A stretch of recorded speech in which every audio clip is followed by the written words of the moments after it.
Con nosotros, diputado nacional del Frente Renovador. Carlos, ¿cómo estás? Muy buenas noches. ¿Qué es lo que se viene, Carlos?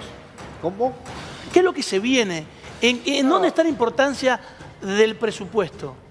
No, bueno, obviamente, la herramienta fundamental para no solamente gestionar el gobierno, sino para ir controlando la ejecución y el funcionamiento de nuestro gobierno.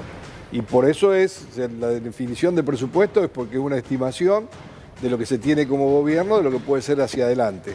Y después, por supuesto, irán las medidas de la realidad que irán adecuando algunas prioridades que seguramente va a haber que ir solucionando. Las demandas sociales están fuertemente fundadas y creo que también la discusión de fondo es que si no había un acuerdo macro, me parece que la micro era una discusión... Pero recién, Carlos, recién discutíamos ahí, en el programa de Tomás Méndez, Agustín quizá nos va a dar más detalles, quedaba en evidencia que suben los precios, los salarios no suben, el presupuesto, hay una discusión en el presupuesto de esto, pero cuando ustedes se juntan, realmente, ¿cómo pretenden resolver el asunto central que son los precios?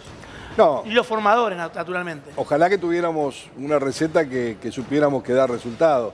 Lo que digo que es nuestro principal objetivo es solucionar el tema inflacionario y la distribución de la torta, que esto se dice así vulgarmente, sí, para que todo el mundo lo entienda.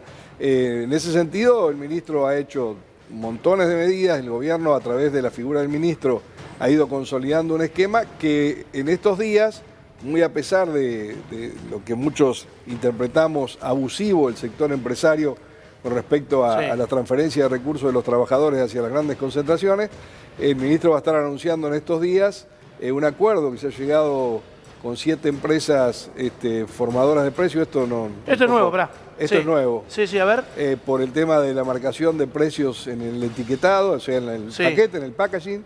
Y hay algunos otros acuerdos que tienen que ver también... O sea, con 7 empresas, vamos a repetir. O sea, Massa se va a juntar esta semana con 7 empresas importantes para negociar Había un avance del ministro de Economía en ese sentido, no solamente con empresas formadoras de precios, sino también con algunas cadenas de supermercados. Pretender que esto sea la solución, por supuesto de que no, pero es un paso a un camino que nos hemos trazado y que el ministro ha ido paso a paso cumpliéndolo hacia el objetivo que todos pretendemos, que es parar la inflación. Sí, Funes de Rioja ratificó, no es viable.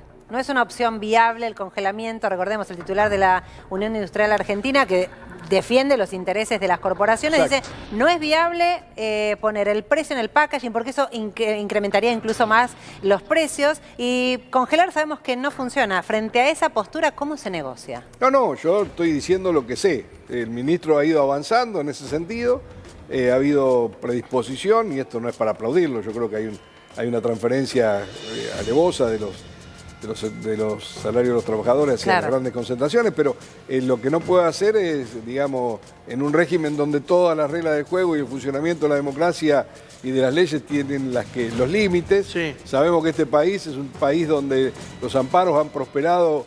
Creo que si lleváramos una estadística de amparos con respecto a medidas de gobierno que se consideran coercitivas, que no lo son, creo que tendríamos récord también, ¿eh? O sea, tenemos un problema con la inflación, pero creo que los amparos también.